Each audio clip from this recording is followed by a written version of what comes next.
Hello everyone, my name is Mansu. I have secured rank 126 in CAPF examination 2023. It was my third attempt and second interview. So basically today I am here on this platform UPSC Time. Thank you for giving me this platform to share my thoughts and my journey with other aspirants. So I can share my journey and what is the profile of my job, and so and then I will address your questions after that. So first of all, myself Himanshu. I have completed my schooling from government schools from my village, and then I studied in Hindu college and completed my graduation BSc Physical Sciences in 2019. So after that I was interested in CDS and FCAT. So मुझे हमेशा से sir thank you sir, thank you. तो हमेशा से मुझे uniform को लेके काफ़ी अपना एक था, इंक्लाइन था मैं हमेशा से, और उसकी तरफ जाना चाहता था। तो मेरी जो जर्नी स्टार्ट होती है वो कॉलेज में आने के बाद स्टार्ट होती है। यस यस, PYQs वगैरह के बारे में मैं आपसे ज़रूर बात करूँगा और उसके बाद हम सब डिस्कस करेंगे, नो प्रॉब्लम। आप बस मुझे उसमें कोई दिक्कत नहीं होगी, डोंट वरी। अभी मैं पहले अपना एक ब्रीफ इंट्रोडक्शन दे देता हूँ आप सभी लोगों को, ताकि उसके बाद हम बात कर सकेंगे कि क्या क्या करना है। तो मैं यही बता रहा था कि जब मैं कॉलेज में 2019 में पास आउट हुआ, उसके बाद मैं CDS वगैरह में काफ़ी इंगेज था। तो मैंने CDS और FCAT की जब तैयारी कर रहा था तो रिटर्न मेरा क्वालिफाई हो रहा था। बेसिकली वहाँ पे मुझे जो प्रॉब्लम आ रही थी वो आ रही थी SSB क्रैक करने में। तो जब मेरे 3-4 अटैम्प्ट वहाँ पे हो गए और मैं रिटर्न क्वालिफाई करके जब SSB क्रैक नहीं हो रहा था तो मैंने अपना प्लान बनाया। तो उस टाइम पे मैंने शिफ्ट किया सिविल्स की तरफ। तो उसके बाद कोविड हो गया 2020 में। तो फिर मैंने सिविल्स की जब तैयारी स्टार्ट की तो बिना कुछ ज़्यादा प्रिपेयर किए मैंने एक सिविल का अटैम्प्ट दिया। और फिर उसके बाद हाँ, ये जितने जितने मिस्टेक्स वगैरह मैं सब आप लोगों के साथ डिस्कस करूँगा कि मैंने क्या क्या क्या प्रॉब्लम फेस की, क्या क्या एक एस्पिरेंट फेस करता है इस जर्नी में, और क्या क्या करना होता है उसके लिए। सब वेट कीजिए थोड़ा सा, आपके हर क्वेरीज को एड्रेस किया जाएगा। तो उसके बाद मैं जब सिविल्स की तैयारी कर रहा था तभी मुझे उसी जर्नी के दौरान मुझे CAPF के बारे में पता लगा कि CAPF कुछ एग्ज़ाम होता है इससे रिलेटेड। पर जब मैंने फर्स्ट अटैम्प्ट अपना कोविड टाइम्स में दिया था 2020 में CAPF का, पर उस टाइम मैं क्वालिफाई नहीं कर पाया था रिटर्न, क्योंकि उस टाइम पे मैंने इस एग्ज़ाम को अच्छे से पढ़ा ही नहीं था, देखा ही नहीं था कि होता क्या है। तो लेकिन फिर मेरा सेकंड अटैम्प्ट मैंने 2022 में दिया, जिसमें मैं इंटरव्यू तक गया। उसके बाद मैं मेरिट लिस्ट आउट हुआ। लेकिन जब 2023 वाले एग्ज़ाम में फिर से मैंने दिया और इसमें मैंने सिक्योर किया 126 रैंक अपनी। तो सबसे पहले बात करेंगे हम लोग, तो ये मेरी जो जर्नी रही है UPSC को लेके कि पहले CDS FCAT दे रहा था, फिर उसके बाद मैंने सिविल्स की तरफ अपना ध्यान दिया और उसको अपना प्लान भी बनाया। लेकिन जब मेरा SSB में तो मुझे पता लग गया था अपना कि शायद मैं SSB मेरे लिए नहीं है मेरा गोल। तो उसके बाद मैंने अपना फुल्ली फोकस किया था सिविल्स पे। उसी दौरान मुझे CAPF के बारे में पता लगा था, तो मैंने एग्ज़ाम दिया और 2023 वाले एग्ज़ाम में मुझे 126 रैंक हासिल की और मुझे रिसेंटली CISF अलोकेट हुआ है ऑफिशियली। सो उसके बाद मैं UPSC जर्नी के बारे में बात ये थी कि जब मैं स्टार्ट कर रहा था तो बहुत सारी मिस्टेक्स प्रॉब्लम्स मैंने फेस की, क्योंकि बेसिकली CAPF एग्ज़ाम जो देता है उसमें 3 टाइप के एस्पिरेंट्स होते हैं मोस्टली। फर्स्ट, जिनका मेन गोल ही CAPF होता है। सेकंड, वो लोग जो CDS FCAT देते हैं, फिर उसके बाद उनका गोल होता है CAPF। और थर्ड, वो लोग होते हैं जो सिविल्स की तैयारी कर रहे होते हैं और साथ में CAPF में ट्राई करते हैं, उसको अपना प्लान भी बना के। तो इन तीनों के लिए जो प्रॉब्लम्स होती हैं वो अलग अलग होती हैं। जो अलग अलग प्रॉब्लम्स आएंगे वो अलग अलग होंगी, जो जो क्वेश्चन होंगे वो अलग अलग फेस करेंगे हम लोग। तो अब मैं तीनों के बारे में बात करूँगा। तो मैंने तीनों में से दो तो मैंने अपने खुद को एक्सपीरियंस किया है कि मैं पहले एफकेट सीडीएस भी ट्राई किया है, उसके बाद सिविल्स भी ट्राई किया है, और अभी फिर सीएपीएफ दिया था। और मेरा प्योरली एम सीएपीएफ नहीं था, क्योंकि पहले इतनी अवेयरनेस वगैरह नहीं थी इस एग्ज़ाम को लेके, पर अब काफ़ी इस एग्ज़ाम को लेके काफ़ी अवेयरनेस बढ़ रही है। तो दूसरा, काफ़ी फ्रीक्वेंटली आस्क्ड क्वेश्चन होते हैं पेरेंट्स के, जो मैं एक एक करके आप लोगों को बताना चाहूँगा। सबसे पहला क्वेश्चन होता है कि सक्सेस क्रेडिट किसको देते हैं। तो जो मेरी सक्सेस का क्रेडिट है, उसमें देखिए पर्सनल अपना खुद की मेहनत तो होती है जो आप करते हैं, दिन रात एक करते हैं, उसके साथ साथ आपकी फैमिली, आपके फ्रेंड्स और लोग भी आपका साथ देते हैं। तो मैं इसको क्रेडिट अपने माँ बाप को देना चाहूँगा, सबसे पहले तो मेरी पूरी फैमिली को, उसके बाद मेरे कुछ फ्रेंड्स, खास फ्रेंड्स जिनके साथ आप पूरा डिस्कस करते हैं, वो लोग आपका डायरेक्शन भी देते हैं कई बार आपको कि आप यहाँ गलत जा रहे हैं, ये करिए वो करिए। और एक खुद को और बाकी जितने भी जो भी आपके यार दोस्त कोई भी होता है डिस्कस करते हैं, तो वो भी है। दूसरा, इसमें जो सीएपीएफ का पैटर्न होता है, इसमें पेपर होते हैं 2, पेपर 1 और पेपर 2। पेपर 1 होता है ऑब्जेक्टिव टाइप का, हाँ नोट्स का ही बताएंगे। दूसरा होता है पेपर 2 जो कि सब्जेक्टिव होता है, जिसमें आपको लिखना होता है। सो पेपर 1 की तैयारी का ऐसा है, अगर किसी ने एफकेट सीडीएस या सीएससी की प्रिपेयर किया है प्रॉपरली, वो उन लोगों ने वो किताब पढ़ी होंगी। तो इसके लिए मैं एक बुक लिस्ट बताना चाहूँगा जो मैंने फॉलो की थी, इसके लिए जो मैं सिविल्स में ही फॉलो करता था और मैंने सीएपीएफ के लिए फॉलो किया था। सबसे पहले बात करेंगे पेपर 1 में ज्योग्राफी सब्जेक्ट के लिए। तो सबसे पहले ज्योग्राफी के लिए तो आप प्योरली रिलाई कर सकते हैं 11th एंड 12th की एनसीईआरटी पे। और इनमें भी अगर सबसे ज़्यादा इंपॉर्टेंट बताया जाए तो जो 11th की फिजिकल ज्योग्राफी और इंडियन फिजिकल ज्योग्राफी है, वो सबसे इम्पोर्टेंट है। वहाँ से डायरेक्ट क्वेश्चन आते हैं आपके इस एग्ज़ाम में, तो आप इसको प्रॉपरली फॉलो कर सकते हैं। दूसरा, अगर इन केस आपको थोड़ा और एडवांस पढ़ना तो आप जीसी लियोन को भी फॉलो कर सकते हैं। उसके जो एग्जाम्पल्स दिए होते हैं जीसी लियोन में, वो बिल्कुल भी नहीं पढ़ना है, सिर्फ उसकी थ्योरी को पढ़ना है समझने के लिए। पर आपका प्राइमरी सोर्स होना चाहिए एनसीईआरटी। दूसरा, आपका जो सब्जेक्ट आता है हिस्ट्री, उसके लिए आप तीनों थीम्स फॉलो कर सकते हैं 12th क्लास की एनसीईआरटी वाली। साथ में अगर आपको थोड़ा सा और एडवांस जाना है तो आप स्पेक्ट्रम को फॉलो कर सकते हैं। तीसरा है इकोनॉमिक्स, उसमें भी आप एनसीईआरटी को फॉलो कीजिए 11th 12th, और उसके बाद आप साथ में विवेक सिंह को ही फॉलो कर सकते हैं। तीसरा है जो वो पॉलिटिकल साइंस, उसमें तो सब जानते हैं कि लक्ष्मीकांत को फॉलो किया जा सकता है। और साइंस के लिए आप जो सीपीएफ में काफ़ी वेटेज है साइंस का, तो उसके लिए आप 9th की और 10th की एनसीईआरटी, प्लस में जो 12th क्लास या 11th 12th क्लास में जो बायो के लास्ट के 4 चैप्टर्स हैं, उनको अच्छे से पढ़िए, उनको फॉलो कीजिए। उसके बाद जो इन्वायरमेंट है तो उसका आपका उधर से कवर हो जाएगा, बायो के जो लास्ट चैप्टर्स हैं 4। तो ये रहेगा, और सबसे मेन रहेगा आप पीवाईक्यूज़ को एनालाइज कीजिए। जब तक आपको किसी एग्ज़ाम का अगर पैटर्न समझना है, उसको क्रैक करना है, तो पहले आपको उस एग्ज़ाम की रिक्वायरमेंट समझनी पड़ेगी कि उसमें रिक्वायर्ड क्या है, क्या क्या रिक्वायरमेंट्स हैं, रिक्वेस्ट क्या क्या हैं। तो उसके लिए आपको पीवाईक्यू एनालिसिस करना पड़ेगा। और सब्जेक्ट वाइज, टॉपिक वाइज आप एक एक पीवाईक्यू देखिए, एनालाइज कीजिए, उन टॉपिक्स को थीम बेस्ड आप पढ़िए और फिर पीवाईक्यू लगाइए और प्रैक्टिस कीजिए। वो आपको काफ़ी हेल्प करेगा। मुझे भी इस चीज़ ने काफ़ी हेल्प किया था। मैंने सीएपीएफ के लिए प्रॉपरली मेरे 2 अटैम्प्ट्स में प्रॉपरली पीवाईक्यूज़ को पढ़ा था, उनको एनालाइज किया था, अच्छे से समझा था। तो दूसरी बात करेंगे पेपर 2 की। तो पेपर 2 में मोस्टली 4 ऐसे लिखने होते हैं आपको, रिपोर्ट्स लिखनी होती हैं, एक प्रीसी राइटिंग होता है और ग्रामर होती है। तो इन सब के लिए आप अगर इन केस आप सीएससी की तैयारी कर रहे हैं तो आप लोगों को काफ़ी नॉलेज होगी। तो मोस्टली जो टॉपिक्स होते हैं वो करंट बेस्ड टॉपिक होते हैं, एसए में भी और रिपोर्ट्स में भी। और प्रीसी राइटिंग में 1/3 लिखना होता है, कोई भी होता है उसको अच्छे से।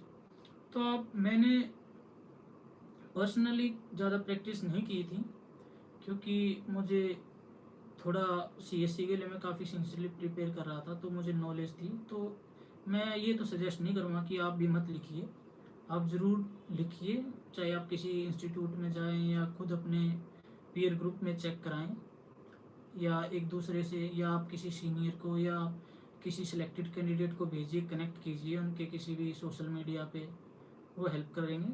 मैं भी हेल्प करूँगा, आप मुझे भी भेज सकते हैं, मुझसे कनेक्ट हो सकते हैं मेरे इंस्टाग्राम पे, तो वहाँ पे मैं आपको चेक कर सकता हूँ।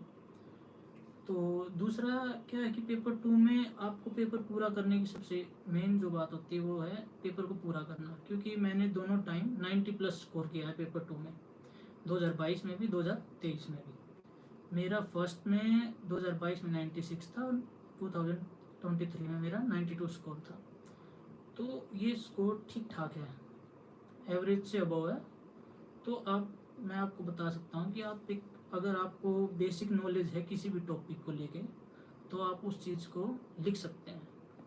इन केस अगर आप कोई मैगजीन फॉलो कर रहे हैं किसी भी इंस्टीट्यूट की, तो उसमें जो आते हैं करंट के टॉपिक्स, तो आप उसको करंट टॉपिक्स उठा सकते हैं, उनके बेस पे आप ऐसे लिख के अपना चेक करा सकते हैं, खुद प्रैक्टिस कर सकते हैं, ताकि आपकी वो ना राइटिंग प्रैक्टिस हो जाए। और सबसे मेन बात है कि आप वहाँ पे उसको जो टाइम लिमिट होती है उसमें पूरा कर सके पेपर 2 को। अगर आप पेपर 2 को पूरा कर देते हैं अच्छे से, तो आपके काफ़ी चांसेस बढ़ जाते हैं कि आप और लोगों से काफ़ी बेटर हैं पोजीशन में। सो ये तो रहा कि पेपर 1 और पेपर 2 की स्ट्रेटजी। और अब बात करेंगे हम लोग बुक लिस्ट की, सोर्सेज की, जो मैंने पहले भी बात की है। तो आप बेसिक एनसीईआरटी तो ज़रूर कीजिए 11th-12th वाली सभी सब्जेक्ट्स की, और साइंस में 9th एंड 10th की। और स्टैंडर्ड बुक्स हैं कुछ, जैसे कि लक्ष्मीकांत हो गया, जी.सी. लियोंग हो गया, विवेक सिंह हो गया, ये कुछ बुक्स हैं जो मैंने स्टैंडर्ड बुक फॉलो की थी। और सबसे मेन मैंने PYQ को फॉलो किया था टॉपिक वाइज। तो आप भी मार्केट से कोई भी PYQ बेस्ड बुक लीजिए, उसको एनालाइज कीजिए, उसको ऑफिशियल की आंसर की से मैच कीजिए। और जो प्लान बी की बात है, तो प्लान बी की बात करेंगे अभी थोड़ा। अभी मैं इसके बाद आपको इंटरव्यू के बारे में बताऊंगा, और इससे पहले आपको मैं एक बार फिजिकल और मेडिकल की बता देता हूँ। इस एग्ज़ाम में क्या होता है कि आपका जो फिजिकल और मेडिकल होता है वो पासिंग होता है, इसमें आपके कोई मार्क्स नहीं ऐड होते हैं। और जो फिजिकल होता है इसमें आपको 800 मीटर रनिंग, 100 मीटर, एक 100 मीटर भी होती है, स्प्रिंट होती है, और एक होता है long jump and shot put. ये 4 इवेंट्स होते हैं इसमें। तो काफ़ी, अगर आप फिजिकली एक्टिव रहते हैं, नॉर्मली एक्सरसाइज करते हैं, तो आप इस चीज़ को कर सकते हैं नॉर्मली, कोई दिक्कत नहीं आएगी। आप थोड़ा सा प्रैक्टिस कीजिए हल्का हल्का अपना, काफ़ी दिन होते हैं इसका। नॉर्मली दिसंबर में स्टार्ट होता है फिजिकल, कभी भी रिजल्ट आने के बाद, दिसंबर फर्स्ट वीक और सेकंड वीक। तो आपको टाइम मिलता है 2 to 2.5 मंथ्स का, तो आप उसमें आराम आराम से अपनी प्रैक्टिस कर सकते हैं। दूसरा, अभी किसी ने पूछा कि वाई UPSC। सो हमेशा से मेरा रहा था कि यूनिफॉर्म की तरफ, और मैं कभी से देखता आया था। कॉलेज में मुझे जैसे जैसे एक्सपोजर मिला, तो मुझे पता लगा कि UPSC के बारे में, कि ये सबसे अपना प्रीमियर इंस्टीट्यूट है अपने देश में, जो रिक्रूट करता है हमारे ऑफिसर्स को। तो ऑफिसर बनने का हमेशा से बचपन से ही सपना रहा था कि मैं बड़ा होकर ऑफिसर बनूंगा, और खुद को यूनिफॉर्म में देखना चाहता था। तो एक सपना भी मेरा पूरा हुआ है CRPF के थ्रू। तो उसके बाद बात करेंगे अभी इंटरव्यू की। तो इंटरव्यू का क्या था, जो मैंने फर्स्ट इंटरव्यू दिया उसमें मेरा 90 स्कोर था, जो कि थोड़ा कम रह गया था, पर इस साल मैंने इम्प्रूव किया और उसको 102 तक लेके गया। इसका मेन रीज़न है कि इसमें आपके दो तरह से आपसे क्वेश्चन पूछे जाते हैं। एक आपसे करंट इश्यूज़ पे पूछा जाता है, दूसरा आपका एक डिटेल्ड एप्लीकेशन फॉर्म फिल कराया जाता है रिजल्ट आने के बाद, और आपके फिजिकल और मेडिकल से पहले। उसमें जो आप अपने बारे में लिखते हैं, अपने स्टेट के बारे में, अपने कॉलेज, अपना बैकग्राउंड, अपनी फैमिली, एजुकेशन, अपने अचीवमेंट्स वगैरह, उन सब पे बेस्ड क्वेश्चन होता है। तो सबसे पहले आप तैयार करेंगे अपने डेफ को। डेफ में क्या होता है कि अगर आपका स्टेट है तो स्टेट के बारे में हिस्ट्री, उसका करंट में क्या चल रहा है, क्या क्या इश्यूज फेस कर रहा है, आपके एजुकेशन बैकग्राउंड पे, आपके कॉलेज पे आपका क्या सब्जेक्ट था, आप अभी क्या कर रहे हैं, इन सब को आपको अच्छे से डिटेल प्रिपेयर करना पड़ेगा। उसके बाद आपसे करंट इश्यूज़ पे जो भी आईआर में या इंडियन पॉलिटिक्स में या जिसे सीएपीएफ में क्या क्या प्रॉब्लम फेस करते हैं लोग, ये सब आप लोगों को तैयार करना पड़ेगा पहले डिटेल में। बैठ के आराम से आप अपने कर सकते हैं इसको तैयार। और अगर आप चाहें तो आप आराम से मॉक भी दे सकते हैं, दो एक दो मॉक लगा सकते हैं जो हेल्प करता है। मैंने किया था तो मुझे काफ़ी हेल्प मिली थी।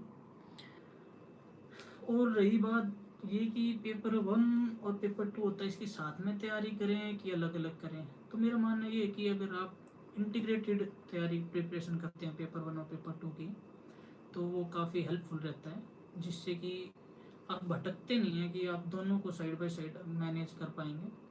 और कि ये इंटर रिलेटेड है, क्योंकि जो आप जीएस में पढ़ते हैं ऑब्जेक्टिव में पढ़ेंगे, उसी को आप पेपर 2 में एज ए एग्जाम्पल यूज़ कर सकते हैं। वही डाटा फैक्ट्स आप ऐसे में लिख सकते हैं, रिपोर्ट्स में लिख सकते हैं। तो इन सब के लिए, और पेपर 2 में जो ग्रामर आती है उसके लिए आप कोई भी सीजीएल वाले बच्चे जो फॉलो करते हैं ग्रामर की कोई भी बुक, तो आप उसको फॉलो कर सकते हैं। केडी कैंपस या आप नीतू मैम की भी जो ग्रामर की बुक आती है उसको फॉलो कर सकते हैं। मैंने वही फॉलो की थी। उससे अगला जो पीवाईक्यू की बात है कि प्रीवियस ईयर कितना इम्पोर्टेंट है, तो जो पेपर 1 के लिए पीवाईक्यू, तो आज तक जितने भी पीवाईक्यूज हैं आप उन सबको अच्छे से पढ़िए। साथ में आप उसके साथ साथ आप अगर हैं तो आप सीडीएस के भी पीवाईक्यूज देख लीजिए साथ में, क्योंकि यूपीएससी दोनों एग्ज़ाम्स कंडक्ट कराता है, तो उसमें कुछ ना कुछ कोरिलेशन होता है और उन टॉपिक से ही क्वेश्चन आते हैं। क्योंकि पीवाईक्यू में आप क्लियरली आप एक थीम निकाल सकते हैं। अगर आप एक बार उसको अच्छे से एनालाइज करेंगे तो आप एक थीम को पकड़ पाएंगे कि ओके यूपीएससी इस थीम से पढ़ रहा है या क्वेश्चन डाल रहा है। जैसे कि बुद्धिज्म जैनिज्म हो गया या इंडस वैली सिविलाइजेशन हो गया, इनसे काफ़ी क्वेश्चन पूछता है हर बार यूपीएससी। या गुप्ता पीरियड हो गया, मिडिवल में दिल्ली सल्तनत हो गई या मुगल्स हो गए, तो इनसे क्वेश्चन पूछता ही पूछता है। तो आप ऐसे थीम को एनालाइज कीजिए, थीम को लिखिए और फिर प्रॉपर तैयार कीजिए। तो पीवाईक्यू का जो इम्पोर्टेंस है वो काफ़ी काफ़ी इम्पोर्टेंट है। उससे आपको रिक्वायरमेंट्स भी पता लगेंगी, आपको उससे आपको यूपीएससी का माइंड सेट भी पता चलेगा कि यूपीएससी आपसे क्या डिमांड कर रहा है। तो ये सब होगा। रही बात कि रिपीट होने की, क्वेश्चंस रिपीट होते हैं थीम, हाँ ऑब्वियसली थीम तो रिपीट होती ही होती हैं।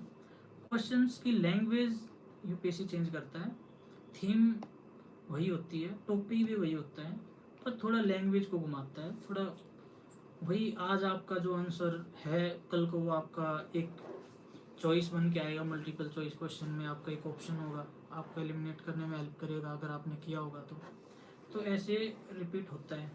पर्सनालिटी टेस्ट के लिए आप मॉक लगाइए और तैयार कीजिए डेफ को अच्छे से, करंट इश्यूज़ पे अपना ओपिनियन बनाइए। और सबसे जो इम्पोर्टेंट बात है कि जब आप इंटरव्यू की तैयारी करें उस टाइम पे न्यूज़पेपर को प्रॉपर फॉलो करें।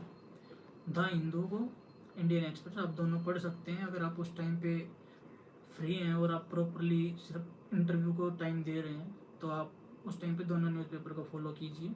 करंट इश्यूज़ पे अपने ओपिनियन बिल्ड कीजिए किसी का भी लेके, और मेजरली फोकस करिए आईआर पे। आईआर पे काफ़ी क्वेश्चन पूछे गए थे मेरे से।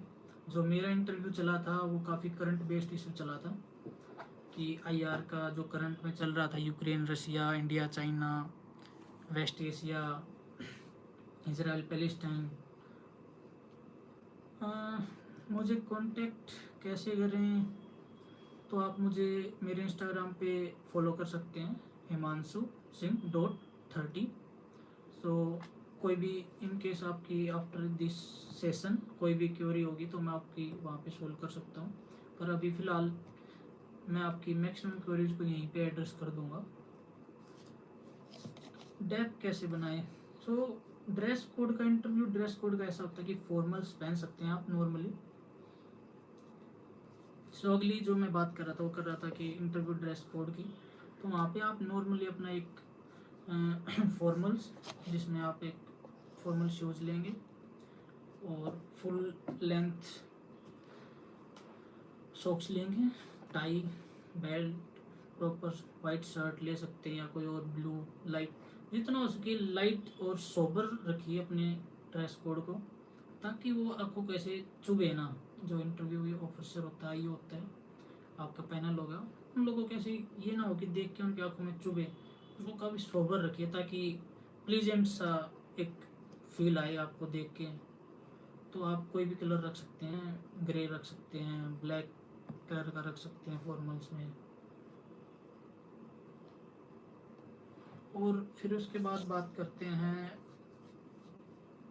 इंटरव्यू पर्सनालिटी टेस्ट की। बात ये हो गई, तो आप जब अपने सबसे पहले आपका जो पीयर ग्रुप होता है आप उसमें भी आराम से बैठ के डिस्कस कर सकते हैं। इंटरव्यू के लिए आपस में आप इंटरव्यू लीजिए, आप क्वेश्चन पूछिए, उनको आंसर कीजिए। इसमें भी काफ़ी हेल्प मिलती है। मैंने अपने दोस्तों के साथ किया था ऐसे ही, उन लोगों ने बताया था मुझे कि कैसे कैसे क्या क्या करना है। उनसे मैं इंटरव्यू देता था तो मुझे फिर फीडबैक देते थे, उस पर वर्क करते थे। तो आप ऐसे दोस्तों में भी काफ़ी हेल्प कर सकते हैं, तो उसमें कोई दिक्कत नहीं है। मेरा जो इंटरव्यू का एक्सपीरियंस था वो काफ़ी बहुत अच्छा रहा था। जब मैंने फर्स्ट इंटरव्यू दिया था तो मैं बिना किसी मॉक वो दिए हुए गया था, बिना किसी मॉक के। और मैंने उस टाइम पे काफ़ी कम टाइम दिया था और मैंने काफ़ी उसको लाइट ले लिया था, जो कि मेरी सबसे बड़ी गलती रही थी मेरे फर्स्ट इंटरव्यू के टाइम पे। पर जब मैं गया था इंटरव्यू देने और जब मैं इंटरव्यू दे के निकला था, वो काफ़ी एक अलग ही एक्सपीरियंस था जिसको वर्ड्स में मैं बयां नहीं कर पाऊँगा। पर फिर भी मैं आपको बताऊँगा कि वहाँ पे जब आप जाते हैं तो वो लोग आपको काफ़ी कंफर्ट फील कराते हैं। उसके बाद आप जब एक इंटरव्यू देने के बाद जब निकलते हैं तो आपको पता लगता है कि आप एक अलग ही इंसान बन गए, आप अलग तरह से सोचना स्टार्ट कर देते हैं। तो एक्सपीरियंस बहुत ही अच्छा था मेरे लिए, उस चीज़ ने मुझे काफ़ी एलिवेट किया था। और मुझे फिर से दोबारा से इसी एग्ज़ाम को देने और इंटरव्यू के लिए फेल होने के बाद मोटिवेट किया था। और उसने मुझे गाइड भी किया, इन लाइफ गाइड भी करता रहेगा मेरा जो एक्सपीरियंस था। तो अब सबसे मेन इश्यू रहता है बच्चों का करंट अफेयर्स का, कि इस एग्ज़ाम में करंट अफेयर्स का काफ़ी रोल रहता है कि आपके 15 क्वेश्चंस टू 20 क्वेश्चन आपके करंट अफेयर्स को देखने को मिलते हैं। तो बेसिकली मैं करंट ओरिएंटेड थोड़ा कम हूँ, कि मैं करंट अफेयर्स को ज़्यादा इंपॉर्टेंस नहीं देता। मैं स्टैटिक पे ज़्यादा फोकस रखता हूँ अपना, कि स्टैटिक तो आपका आएगा ही आएगा। 1 to 5 क्वेश्चंस आते हैं आपके CAPF में, जिसमें से आप 110 लगा के चलो कि वो आपका स्टैटिक से आएगा, या 100 तो आएंगे ही आएंगे। तो मैं ज़्यादातर तो इस तरफ मैं ज़्यादा जाता हूँ।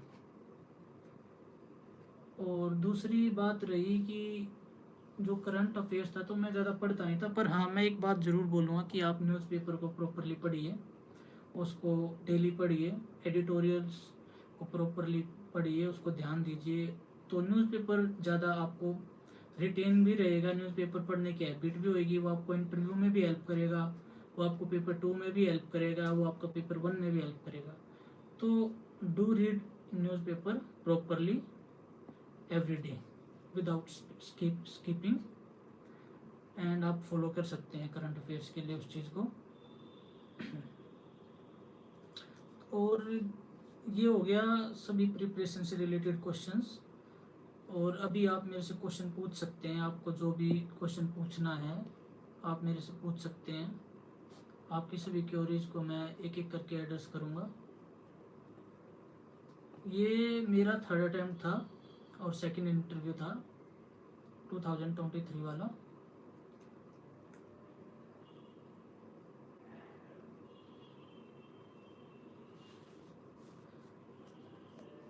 जो सोर्सेज मैंने आप सबको बताए हैं वो बेसिकली सब लोग फॉलो करते हैं, सब लोग बताते हैं। तो आप आगे कैसे बढ़ेंगे, आप आगे अपने आप को कैसे डिफ्रेंशिएट करेंगे औरों से, आप कैसे आगे जाएंगे, तो उसका एक ही मंत्र है कि उन्हीं सोर्सेज को रखिए, बार बार उन्हीं को पढ़िए। बार बार जब आप पढ़ते हैं तो आप ऐसे पढ़िए आप किसी को पढ़ा रहे हैं। अगर आपको कोई समझ नहीं आ रहा तो आप किसी को ऐसे समझा रहे हैं। तो आपका जो पढ़ने का तरीका उसको रिटेन लॉन्ग टर्म के लिए रिटेन करोगे आप उस चीज़ को। तो जितना लंबा रिटेन रहेगा उतना अच्छा परफॉर्म कर पाएंगे। और जैसे ही आप किसी टॉपिक को कुछ को पढ़ते हैं उसके PYQs देखिए उसी टाइम पे, फिर उससे रिलेटेड क्वेश्चंस को ध्यान से देखिए। आप NCERTs तो एक टाइप का नोट्स ही हैं, तो आप NCERTs को सिर्फ बुक से ही पढ़िए। मैं नोट्स बनाना ज़्यादा प्रीफर करता नहीं हूँ, मैं बुक से ही पढ़ता हूँ ज़्यादातर। मेरी स्ट्रेटजी तो ऐसी ही थी कि मैं बुक्स पढ़ता था, ज़्यादा नोट्स नहीं बनाता था। पर अगर किसी को नोट्स बनाना पसंद है तो बना सकता है, पर एनसीईआरटी खुद में एक नोट्स होती है, तो आप उस चीज़ को अवॉइड करें तो वास्तव आपका टाइम भी बचाएगा। और एक बार जब आप पढ़ लेते हैं तो आप मेन मेन चीज़ को हाईलाइट कर लेते हैं, तो फिर आप जल्दी जल्दी भी कवर कर सकते हैं। इतनी ज़्यादा बड़ी बुक्स होती नहीं है एनसीईआरटी, तो आप उसको कर सकते हैं। और सेम सोर्सेज को सब पढ़ते हैं तो अपने आप को अलग बनाने के लिए उसको बार बार पढ़िए। क्योंकि मैंने देखा है एक्सपीरियंस जो होते हैं, मैंने भी कई बार ये गलतियाँ की कि हम मार्केट में कोई और रिसोर्स होता है उसको देख के भटक जाते हैं, उसकी तरफ चले जाते हैं कि नया सोर्स आया उसको पढ़ लेते हैं। उसको हम मल्टीपल सोर्सेज कर लेते हैं, पर एक ही सोर्स को बार बार पढ़िए। उसको उस पर कॉन्फिडेंस जब आ जाएगा तो आप अपने आप और लोगों से अपने आप को अलग पाएंगे। जब एग्ज़ाम देंगे आप कॉन्फिडेंट होंगे और लोग वहीं पे कंफ्यूज होकर रह जाएंगे, जबकि आपको श्योरली पता होगा कि okay this is the answer. तो आप उसको बार बार रीड करके उस पर बार बार उसी टॉपिक पे मार्केट से कोई भी क्वेश्चंस पेपर उठा लीजिए, तो आप उस टाइम पे कर सकते हैं उस चीज़ को। तो ऐसे आप बार बार पढ़ के अपने आप को अलग बना सकते हैं। मैंने यूपीएससी में जो गलतियाँ की थी वो मैं ये बताना चाहूँगा कि मैंने स्टार्टिंग में थोड़ा इंटरव्यू को लाइट लिया। दूसरा कि मैंने मल्टीपल रिसोर्सेज को फॉलो किया, जो मुझे बैकफायर किया था मेरे अटेम्प्ट्स में। और मैंने ज़्यादा प्रैक्टिस नहीं किया था, बट मुझे एक्सपीरियंस था कि मैंने मेरे स्टेट के दो सिविल सर्विस में सिविल सर्विसेज के दो मेंस लिखे थे, साथ में इससे पहले एक और सीएपीएफ में लिख चुका था, तो और एक यूपीएससी सीएससी का मेंस भी लिखा है, तो उसका एक्सपीरियंस है था मुझे, तो उसकी वजह से काफ़ी मैं लिख पाया। इसलिए मैं ज़्यादा प्रैक्टिस नहीं करता था, बट आप प्रैक्टिस कीजिए, क्योंकि हर किसी का अपना अपना वीकनेस और स्ट्रेंथ होती है। तो पहले आप अपनी वीकनेस और स्ट्रेंथ पहचानिए, उसके बाद उसको लिखिए, राइट डाउन कीजिए अपनी अपनी मिस्टेक्स। तो ये मल्टीपल रिसोर्स वाला सबसे मेन जो मिस्टेक है, वो जो मुझे हर कोई करते हुए दिखता है, उसको मत रिपीट कीजिए। दूसरा,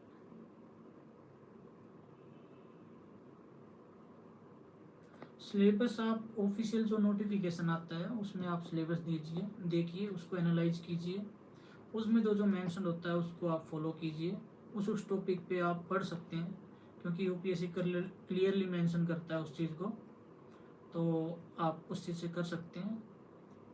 और अब बाकी टॉपर्स और भी टॉपर्स वीडियो होती हैं, आप सब ऐसे देख सकते हैं। यूट्यूब भी आजकल काफ़ी हेल्पफुल है, जिससे आप कोई भी करंट अफेयर्स के लिए अगर आप कोई मैराथन वीडियोस देखना चाहते हैं, तो अभी मुझे याद नहीं कि मैंने किस चैनल पे देखा था, बट मैं यूट्यूब पे ही कोई मैराथन वीडियो देख के गया था, क्योंकि मैं करंट अफेयर्स को ज़्यादा नहीं फोकस करता था। बट आपको करना चाहिए, क्योंकि अगर आपको टॉप रैंक में आना है तो आपको हर चीज़ में आपको आगे जाना पड़ेगा। तो आप कोई फॉलो कर सकते हैं। न्यूज़पेपर तो प्रॉपरली पढ़िए, जो आपको हर स्टेज में आपकी पूरी लाइफ में हेल्प करेगा। और नोट्स की बात ये है कि दूसरों के क्वेश्चन होता है जो मोस्टली पूछते हैं स्टूडेंट्स की, खुद के नोट्स बनाए कि औरों के नोट्स पढ़ें। तो मैं प्रीफर करता हूँ कि जब आप नोट्स बनाते हैं तो वो अपनी लैंग्वेज में आप शॉर्टकट्स में यूज़ करते हैं, कि जो आपको आता है आप उसको स्किप करते हैं, जो आपको नहीं आता आप उसको राइट डाउन करते हैं। तो मोस्टली आप अपने नोट्स ही फॉलो कीजिए। अगर आप नोट्स बना रहे हैं तो औरों के नोट्स पर रिलाई करेंगे तो वो आपका माइंड को जल्दी समझ नहीं पाएगा और आपका टाइम वेस्ट हो सकता है। तो मैं यूजुअली अगर कुछ नोट्स बनाता था तो मैं अपने खुद के ही बनाता था, औरों के नोट्स में मैं रिलाई नहीं करता था। एनसीईआरटी कुछ को और क्वेश्चन ये होता है कि ओल्ड एनसीईआरटी पढ़ें कि न्यू एनसीईआरटी पढ़ें। देखिए, एनसीईआरटी आप कोई भी पढ़िए, उसमें जो बॉक्सेस होते हैं उनको प्रॉपरली पढ़िए, उनके जो मैप्स होते हैं मैप से पढ़िए। क्योंकि जो मैप्स दिए होते हैं एनसीईआरटी में, जैसे हिस्ट्री की बुक्स हैं जो थीम्स हैं, उसमें जो आपकी फर्स्ट थीम में जो मैप दिए हुए हैं गुप्ता पीरियड के या इंडस वैली सिविलाइजेशन, वहाँ से क्वेश्चन बनते हैं। तो आप उसको प्रॉपरली पढ़िए, वहाँ से देखिए, वहीं से थीम उठाता है।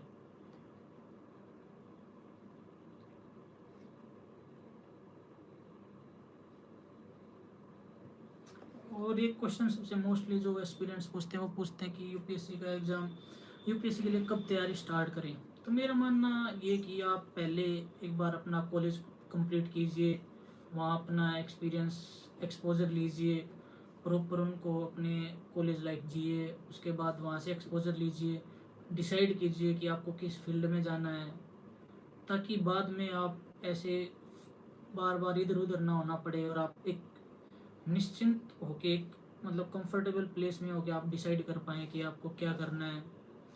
तो आप कॉलेज के थर्ड ईयर से स्टार्ट कर सकते हैं। मैंने मेरे थर्ड ईयर में एनसीईआरटीज़ पढ़ना स्टार्ट किया था धीरे धीरे, जो काफ़ी हेल्पफुल रहा था। तो आप एन थर्ड ईयर में आके एनसीईआरटीज़ पढ़ सकते हैं, ताकि आप एक बेसिक जो रिक्वायरमेंट होती है उससे रूबरू हो जाएं। क्योंकि हम स्कूल्स में पढ़ते हैं, पर स्कूल्स में जो पढ़ने का पॉइंट ऑफ व्यू होता है वो एक अलग होता है, लेकिन आप जब बाद में पढ़ते हैं कंपटीशन एग्ज़ाम के लिए, कॉम्पिटिटिव एग्ज़ाम के लिए, तो एक वो अलग पॉइंट ऑफ व्यू से पढ़ते हैं। तो मेरा मानना है कि आप कॉलेज के थर्ड ईयर से स्टार्ट कर सकते हैं यूपीएससी की प्रिपरेशन।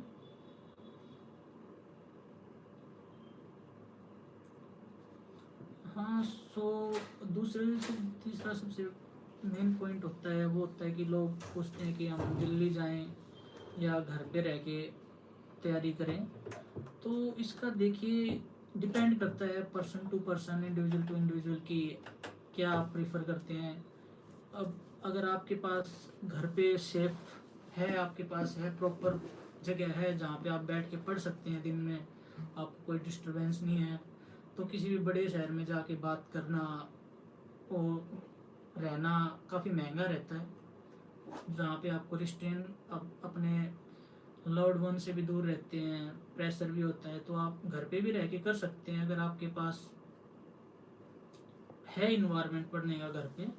और ज़रूरी नहीं है दिल्ली में ही जाके आपका सिलेक्शन होना है, आप घर पे रह के भी करिए, प्रॉपरली फॉलो कीजिए। आज के टाइम पे तो ऑनलाइन रिसोर्सेज इतने हो गए हैं कि आप आराम से कर सकते हैं, अपना कोई भी लैपटॉप, फ़ोन, आईपैड, किसी से भी पढ़ सकते हैं घर पे रह के। बस आपको एक माहौल बनाना है, वो आपकी मोटिवेशन, आपका इंटरनल मोटिवेशन होना चाहिए, जिससे आप कहीं पे भी रह के पढ़ सकते हैं। तो कोई कोई मैंडेटरी नहीं है, कि कोई नेसेसिटी नहीं है कि आप दिल्ली जाइए या किसी और बड़े शहर में जाइए, पुणे जाइए, कहीं कोटा जाइए।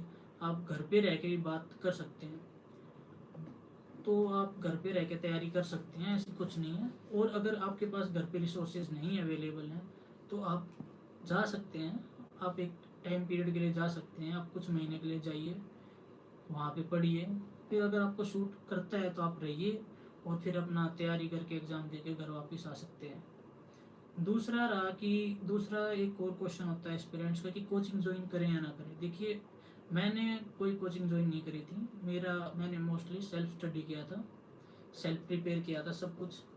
तो मैं तो ये कहूँगा कि आपको कोचिंग गाइड कर सकती है, पर अगर आपके बेसिक्स क्लियर हैं और आप कर सकते हैं, तो मेरे इन माय ओपिनियन की coaching is not necessary, not mandatory.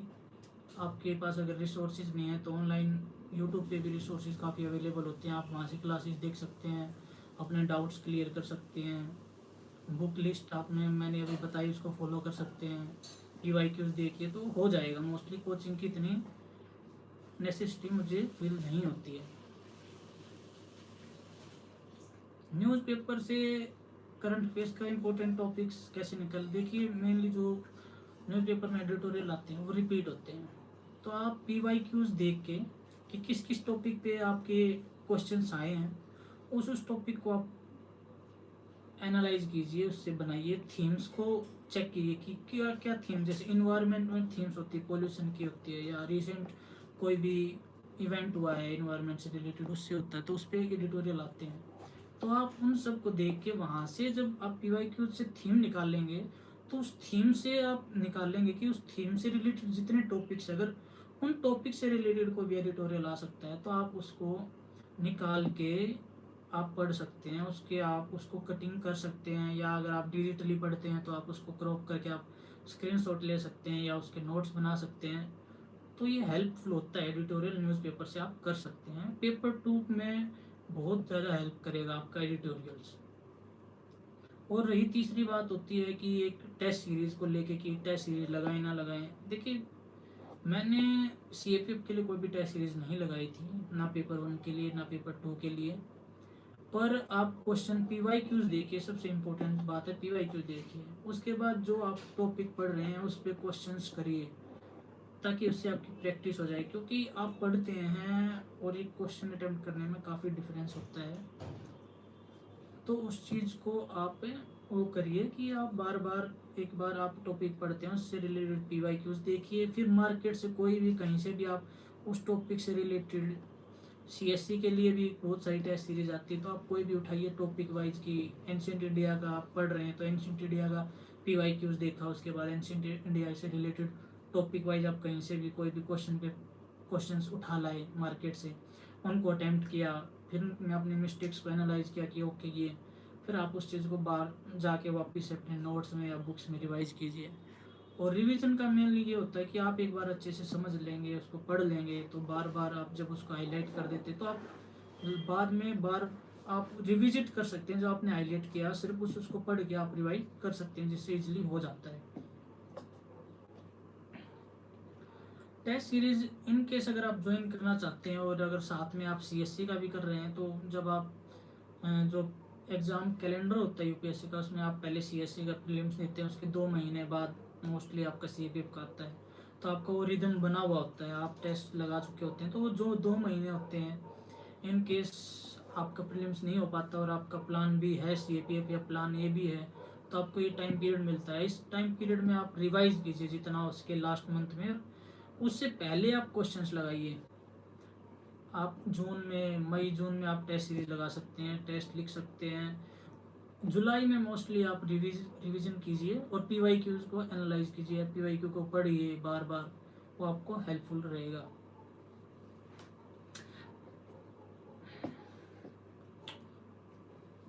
और दूसरी बात है कि काफ़ी लोग पूछते हैं कि सर ये प्रोसेस काफ़ी लंबी, तो इसमें मोटिवेट कैसे रहें। देखिए, मोटिवेशन आपका इंटरनल होना चाहिए हमेशा। कि जो एक्सटर्नल मोटिवेशन होता है, आप कोई वीडियो देख के या कुछ देख के, वो काफ़ी शॉर्ट टर्म बेस्ड रहता है, टेम्परेरी होता है, वो आपका 2 दिन में चला जाएगा।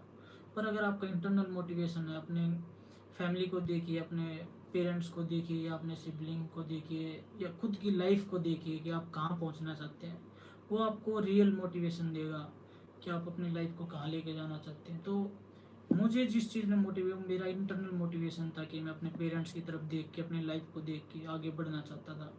तो जो आपका मेन मोटिवेशन वो इंटरनल होना चाहिए, ना कि एक्सटर्नल। तो आप ढूंढिए रीज़न अपना, लाइफ में आपके पास रीज़न होंगे।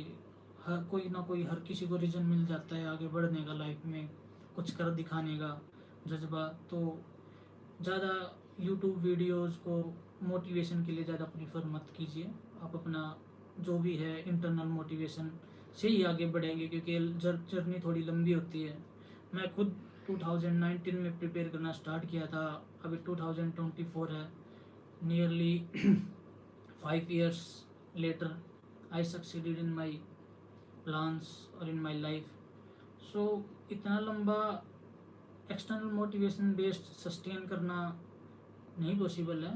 तो इंटरनल मोटिवेशन काफ़ी आपको सस्टेनेबल होता है, जो आपको लॉन्ग लाइफ आपको मोटिवेट भी करेगा, आप बढ़ते भी रहेंगे। आपके लो फेजेस भी आएंगे, तो उस टाइम पे अपने दोस्तों से बात कीजिए, अपने पेरेंट्स को बताइए, उनको बताइए कि आप क्या प्रॉब्लम फेस कर रहे हैं, वो समझेंगे। क्योंकि मेरा भी एक फेज था, उसमें मैंने अपने दोस्तों से डिस्कस किया, तो वहाँ से मुझे मिला था। अपने भाई बहनों से भी शेयर कीजिए, खुल के शेयर कीजिए। ऐसे मतलब जब तक आप अंदर दबा के रखोगे कोई बात, तो कोई समझ नहीं पाएगा, तो आपको बाहर निकल के बताना पड़ेगा उन लोगों को। और आपकी फैमिली आपको सपोर्ट करती है इन द एंड, उनको बताइए, वो आपको ज़रूर सपोर्ट करेंगे जब आप उनको बताएंगे। क्योंकि फैमिली आपको जब सपोर्ट करती है तो आप एक अलग लेवल पे फील कर पाते हैं, और आप फ्री होके एग्ज़ाम दे पाते हैं। क्योंकि जो है प्रेशर, माइंड प्रेशर बिल्ड करता है, ये बहुत हैवी हो जाता है, हावी हो जाता है इंसान पे, जो कि आपके रिजल्ट को इम्पेक्ट कर सकता है। एक और सवाल होता है कि मीडियम कैसे चूज़ करें। तो मीडियम का देखिए, आपको आपकी स्कूलिंग क्या हुई है। मेरी स्कूलिंग 10th तक हिंदी मीडियम थी, फिर मैंने इंग्लिश मीडियम लिया था। तो मीडियम में मुझे भी ऐसा था कि ना मेरी हिंदी इतनी अच्छी और इंग्लिश ज़्यादा स्ट्रॉन्ग नहीं, तो डायलमा रहता है। पर एक बार आप चूज़ कीजिए बैठ के कि आप किस मीडियम में जाना चाहते हैं, फिर उस चीज़ में मेहनत कीजिए।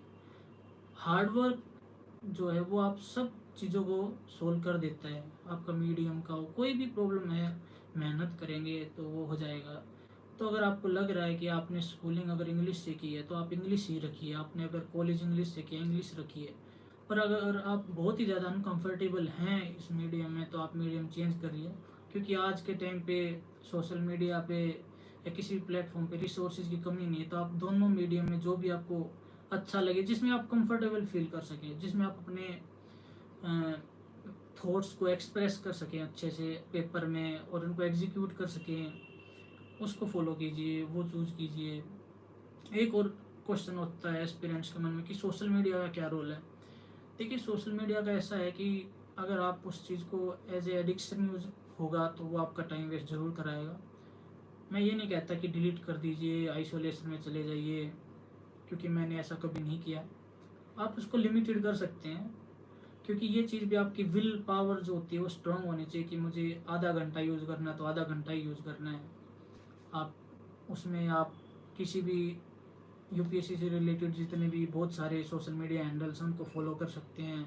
वहाँ पे क्वेश्चंस आते हैं, करंट अफेयर्स आती हैं, उनको देख सकते हैं, क्योंकि वो आपकी आंखों के आगे से निकलेगा तो आपको वो कहीं ना कहीं हेल्प कर सकता है किसी ना किसी एग्ज़ाम में, कहीं किसी भी पॉइंट ऑफ टाइम में। तो उससे आपका माइंड फ्रेश भी हो जाएगा और आपका टाइम वेस्ट भी नहीं होगा, और आप फिर भी उसको ना पॉजिटिवली यूज़ कर पा रहे हैं सोशल मीडिया को। तो आप ऐसे कर सकते हैं।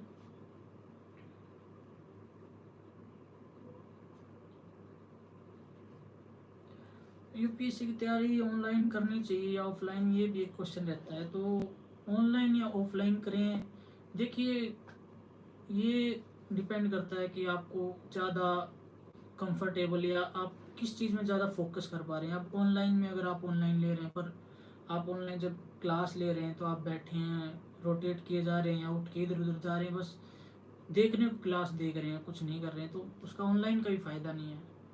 और ऐसे ही अगर आप ऑफलाइन लेने आ रहे हैं पर ऑफलाइन क्लास जाने के बजाय आप कहीं और जा रहे हैं तो भी फायदेमंद नहीं। आप क्लास में बैठे हैं पर आपका ध्यान कहीं और है, तो ऑफलाइन में भी नहीं है वो।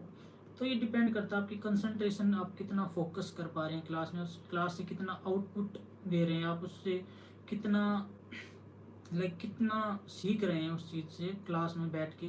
तो ऑनलाइन ऑफलाइन में आज के टाइम पे तो इतना ज़्यादा डिफरेंस रहा नहीं है कि कुछ ज़्यादा है डिफरेंस ऑफलाइन ऑनलाइन में। तो आप दोनों में से कोई भी जो आपको मोस्ट रिसोर्स एफिशिएंट लगे आप उसको यूज़ कर सकते हैं। आपके लिए कौन सा ऑनलाइन सस्टेनेबल है कि ऑफलाइन, तो आप चूज कर सकते हैं। उसमें ज़्यादा डिफरेंस है तो बस वो फोकस का है, और फोकस तो दोनों चीज़ों में आपको देना पड़ेगा। जब तक आप फोकस नहीं करेंगे तो आपको रिजल्ट नहीं मिलेगा, चाहे वो आप ऑनलाइन क्लास ले रहे हो या ऑफलाइन क्लास ले रहे हो। एक क्वेश्चन ये दिल्ली जा रहे हैं, ये तो मैंने आपका कर दिया था। दूसरा होता है मैप्स समझ नहीं आते। मैप्स का देखिए कि मैपिंग एक बार आप ज्योग्राफी में कोई भी एटलस वगैरह लीजिए, मार्केट में मिल जाती है, उससे आप एक बार मैप को देखिए। अगर समझ नहीं आ रहा कोई भी यूट्यूब पे वीडियो देख लीजिए, उससे आपको बेसिक अंडरस्टैंडिंग मिल जाएगी। फिर न्यूज़पेपर में जो आपके आते हैं किसी भी नेशन, किसी कंट्री का नाम, किसी ऑर्गेनाइजेशन कहाँ पे, तो आपको उसको गूगल करके आपको थोड़ा ना होना पड़ेगा, क्यूरियस होना पड़ेगा, ताकि आप जाके खुद सर्च करेंगे तो आपको आपकी आप उसको टाइप करेंगे, आप उसको देखेंगे, उसकी फ़ोटो देखेंगे तो आपके लॉन्ग टर्म मेमोरी में चला जाएगा, तो आपको ऐसे ऐसे याद रहने स्टार्ट हो जाएगा मैप। और रही बात प्लान बी की कि लोग पूछते हैं प्लान बी रखना चाहिए नहीं रखना चाहिए, देखिए ज़रूर रखें प्लान बी, पर मेरा ये मानना है कि पहले आप अगर सिर्फ CAPF दे रहे हैं तो पहले 2 अटैम्प्ट प्रॉपरली आप CAPF पे फोकस करिए। अगर आपका प्लान ए ही CAPF है तो आप पहले 2 अटैम्प्ट प्रॉपरली फोकस होके दीजिए। अगर आपका एग्ज़ाम मेन फोकस CSC है और आप उधर सक्सेसफुल नहीं हो पा रहे हैं, तो आप प्लान बी भी अगर इसको रख रहे हैं तो आप इसको टाइम दीजिए, क्योंकि हर चीज़ आपसे टाइम मांगती है। तो या प्लान बी हो या प्लान ए हो, आपको मेहनत करनी पड़ेगी, टाइम देना पड़ेगा, तभी आप उस चीज़ में सक्सेसफुल हो पाएंगे। तो प्लान ए और बी कुछ होता नहीं है, आपकी प्रीफरेंसेस होते हैं कि आप किस चीज़ को ज़्यादा प्रीफर करते हैं, प्रायोरिटी 1 और 2। तो अगर प्रायोरिटी 1 में आप सक्सेसफुल नहीं हो रहे हैं और आपको लगता है प्रायोरिटी 2, तो आप ऐसे ही प्रायोरिटी 2 में नहीं हो पाएंगे। आपको उस चीज़ में भी टाइम देना पड़ेगा, अपने आप को इन्वेस्ट करना पड़ेगा, तभी आप सक्सेसफुल हो पाएंगे। और इसमें बात रही रीजनिंग और मैथ्स की, जो अपने सी के पेपर 1 में आता है, तो उसके लिए आप पीवाई को देख सकते हैं। उससे आपको टॉपिक्स मिल जाएंगे, थीम मिल जाएंगे कि प्रॉफिट लॉस पे आ रहा है, ज्योमेट्री पे आ रहा है, या रेशियो पे क्वेश्चन आ रहा है, प्रोपोर्शन पे, कॉम्बिनेशन परमोटेशन कॉम्बिनेशन पे आ रहा है, या रीजनिंग है। तो उससे आप टॉपिक निकालिए और कोई भी आप पीवाई क्यू देख लीजिए। उसके बाद जो, अगर आप सीएससी प्रिपरेशन कर रहे हैं तो सी सेट में भी आपके सेम क्वेश्चन आते हैं, तो आप सी सेट के क्वेश्चंस देख सकते हैं 3-4 साल पुराने, जो अभी 2024 से लेके 2019 तक के आप पीवाई क्यूज देख सकते हैं सीएससी के, सी सेट पेपर के। वो भी आपको काफ़ी हेल्पफुल रहेगा, उससे आपका मोस्टली हो जाएगा, क्योंकि ज़्यादा टफ आता नहीं है सीपीएफ में मैथ्स और रीजनिंग, तो आप उधर से कवर कर सकते हैं आराम से। रिवीजन कैसे करें? तो रिवीजन का वही है कि जो आप रिसोर्सेज पढ़ रहे हैं उसको आप एग्ज़ाम देने से पहले 3 से 4 बार आप उसको प्रॉपर रीड दे चुके हैं, मतलब पढ़ चुके हैं। तो उसके लिए आप जब लास्ट टाइम पढ़ रहे होंगे 4th टाइम, तो आप उसको जो आपने हाईलाइट किया है उसको आप आराम से वापस से रिविजिट कीजिए, और बस अपनी आंखों के आगे से निकालिए, ताकि जो आपका वो टच है वो टच मेंटेन रहे। तो उससे आपको हेल्प मिलेगी काफ़ी, और उससे आपका सेटिस्फेक्शन भी मिलेगी कि आपको सब रिवाइज हो गया है। और अगर आपका टच मेंटेन रहेगा तो वो टच आपको हेल्प करेगा एग्ज़ाम में रिकॉल करने में। और सबसे मेन बात ये है, जब आप एग्जाम में बैठते हैं तो आप 100% श्योर कुछ ही क्वेश्चंस में होते हैं, मोस्ट ऑफ 30 to 35 क्वेश्चंस होते हैं जो आपको एग्जैक्टली आते हैं, फिर 40 to 50 क्वेश्चंस होते हैं जहाँ पे आप 70 to 80% श्योर होते हैं, तो आप वहाँ पे लीजिए। उसके बाद जो क्वेश्चन बचते हैं जहाँ पे आप 50-50 श्योर, आपको उन क्वेश्चंस पे रिस्क लेना पड़ेगा। जब तक आप रिस्क नहीं लेंगे तो वो आपको रिटर्न नहीं मिलेगा। आप अपने गट्स पे, इंट्यूशन पे जाइए, और ये चीज़ आएगी आपको कि कैसे ट्रिक कैसे सोल्व करना है। ये आपको जो आप बार बार किसी टॉपिक से रिलेटेड क्वेश्चन को करेंगे, और जब आपको वो लॉन्ग टर्म मेमोरी में सेव्ड हो जाएगा, तब आप बार बार क्वेश्चंस को अटेम्प्ट करेंगे। तो क्वेश्चंस को जब अटेम्प्ट करेंगे, आप पीवाईक्यू को एनालाइज करेंगे, तो उधर से आपको पता लग जाएगा कि आप किस तरफ जा रहे हैं। तो अपने इंट्यूशन, अपने गट्स पे ट्रस्ट कीजिए, अपनी एबिलिटी पे, अपने पढ़े हुए पे। सबसे पहले अपनी प्रिपरेशन पे ट्रस्ट कीजिए जब आप क्वेश्चन अटेम्प्ट करें, कि आपने जो पढ़ा वो सही पढ़ा है, आपने जितना पढ़ा अच्छा पढ़ा है। उसके बेस्ड आपने जितना पढ़ा उस नॉलेज को अप्लाई कीजिए एग्ज़ाम में बैठ के, वो आपको रिटर्न ज़रूर देगा। पढ़ाई में एक क्वेश्चन होता है, बच्चे पूछते हैं कि सर पढ़ाई में मन नहीं लगता है। देखो, पढ़ाई में मन नहीं लगने का रीज़न तो कुछ होना नहीं चाहिए। अगर आप लाइफ में सक्सेसफुल होना चाहते हैं, आप एक ऑफिसर बनना चाहते हैं, आप लाइफ में आगे बढ़ना चाहते हैं, अपने पेरेंट्स को प्राउड फील करना चाहते हैं, करवाना चाहते हैं, खुद प्राउड फील करना चाहते हैं, तो पढ़ाई में मन ना लगने का तो कोई रीज़न है नहीं। अगर इन केस नहीं है तो आप अपनी लाइफ को डिसिप्लिन कीजिए, डिसिप्लिन को अपने अंदर की विल पावर को जगाइए।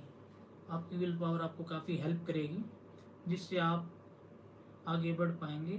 और एक दिन आप 15 घंटे पढ़ रहे हैं, अगले दिन 2 दिन पढ़ ही नहीं रहे, तो ऐसा मत कीजिए। अपने टाइम टेबल को सस्टेनेबल बनाइए, जिसको आप प्रॉपरली डेली फॉलो कर सके। क्योंकि आप एक दिन में 15 घंटे पढ़ते हैं, इससे कुछ गेन नहीं होने वाला। पर अब अगर आप हर दिन 6 से 8 घंटे डेली पढ़ते हैं कंसिस्टेंटली, तो वो आपको बहुत ज़्यादा रिटर्न देगा, लॉन्ग टर्म बेनिफिट करेगा। और ये एक दिन में 15 घंटे और फिर आप पढ़ नहीं रहे हैं, वो आपको काफ़ी बैक फायर करेगा, इन माय ओपिनियन। सो अपने टाइम टेबल को हमेशा सस्टेनेबल बनाइए, ताकि आपको वो बर्डन फील ना हो, आप उस प्रिपरेशन को इंजॉय कर पाएँ। उसको अगर आप पढ़ाई को बर्डन की तरह लेंगे और उसको एज ए जर्नी एंजॉय नहीं करेंगे, तब तक आप इस लॉन्ग जर्नी को आप कैसे सस्टेन करेंगे, काफ़ी डिफ़िकल्ट हो जाएगा। तो जब तक आप एक्सपीरियंस हैं, उस जर्नी को एंजॉय कीजिए। आप नॉलेजेबल बनते हैं, आप इंटेलिजेंस भी आपका ग्रो करता है, आप शार्प बनते हैं, आपको नॉलेज होती है, आप और भी ज़्यादा अवेयर होते हैं अपने आसपास इन्वायरमेंट से, कंट्रीज़ को लेके। तो आपकी पूरी लाइफ, ये जो एक्सपीरियंस की जर्नी है, ये आपको पूरी लाइफ हेल्प करने वाली है। तो इसको पॉजिटिव वे में लीजिए, आपको इसको बर्डन मत समझिए कि पढ़ना पड़ेगा यार, नहीं ऐसे नहीं, इसको ऐसे लीजिए कि पढ़ना है। उसको ऐसे इंजॉय कीजिए जर्नी को, जब वो काफ़ी हेल्पफुल रहेगा आप लोगों के लिए। बाकी अगर आपका कोई और क्वेश्चन है तो आप बता सकते हैं, मैं उसको एड्रेस करने के लिए। किसी ने पूछा रील्स, ये रील्स का जो एडिक्शन है इसको छोड़ दीजिए। मेरा तो ये मानना है रील्स आपका काफ़ी टाइम वेस्ट कराते हैं, इससे आप ज़्यादा लॉन्ग टर्म फोकस नहीं कर पाते हैं। इसका एक नेगेटिव कॉन्सिक्वेंसेज है कि आप हर 15 सेकेंड या ये एडिक्शन मुझे काफ़ी गलत लगता है। तो आप इससे बचिए जितना हो सके, स्पेशली जब आप एस्पिरेंट हैं तो उस टाइम पे तो आपको बचना पड़ेगा इस चीज़ से। तो अगर आपका कोई और क्वेश्चन हो तो आप पूछ सकते हैं, ताकि फिर इस सेशन को एंड करेंगे। और अगर आपको आगे कुछ करना है, नहीं एक्चुअली मैं इधर हिंदू कॉलेज से ग्रेजुएशन किया था दिल्ली से, तो फिर मैंने दिल्ली में ही था तो मैंने यहीं से स्टार्ट किया था अपना प्रिपरेशन। पीयर ग्रुप नहीं है तो आप ऐसे किसी भी सीनियर को या किसी कोचिंग इंस्टीट्यूट को कांटेक्ट कर सकते हैं, या फिर आप हम जैसे सीनियर्स हैं उनको कांटेक्ट कर सकते हैं, अपना भेज सकते हैं, अपना रिव्यू करा सकते हैं।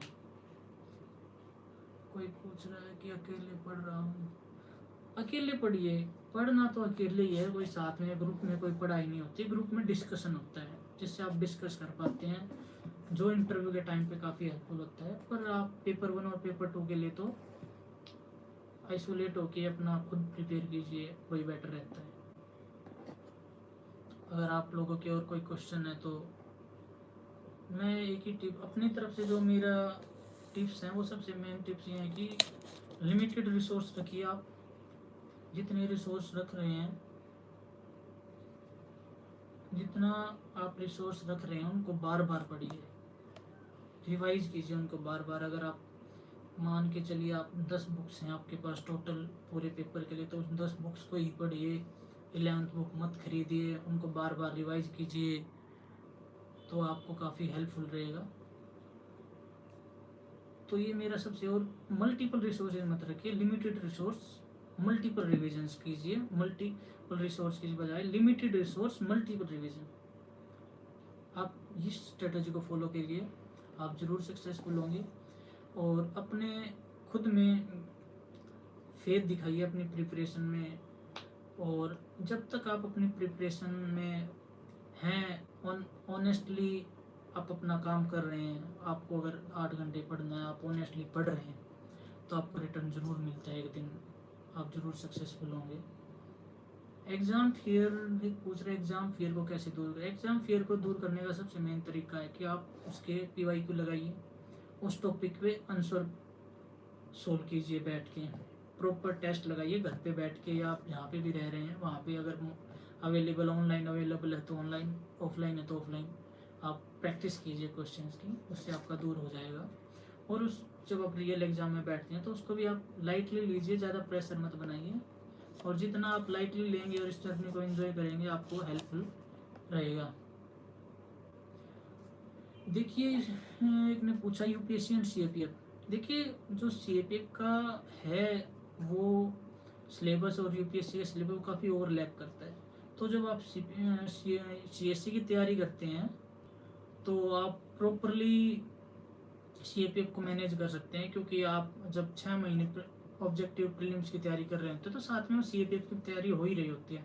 तो आपको जब 2 महीने का टाइम मिलता है बीच में, उस टाइम पे आप बस जो चीज़ आपने पढ़ी थी उसको रिवाइज कीजिए, उसको रिवाइज करते करते आपका एग्ज़ाम आराम से हो सकता है। जैसे इस साल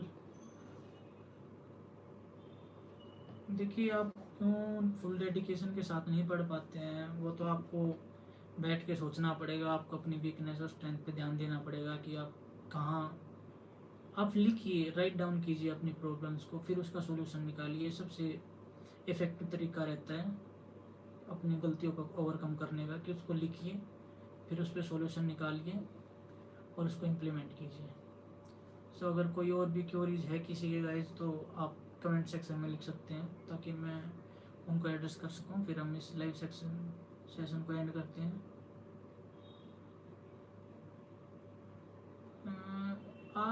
कोई भी किसी भी अटेम्प्ट के लिए लेट नहीं होता है। आपका जब आपको मोस्ट सूटेबल लग रहा है कि आप इस एग्ज़ाम के लिए रेडी हैं, आप उस टाइम पे दे सकते हैं। तो चलो guys, all the best, best of luck. आप प्रिपरेशन करते रहिए, अपने पार्ट पे ऑनेस्ट रहिए, keep doing your hard work, and one day you will make your family proud. So Jai Hind, thank you, bye bye guys.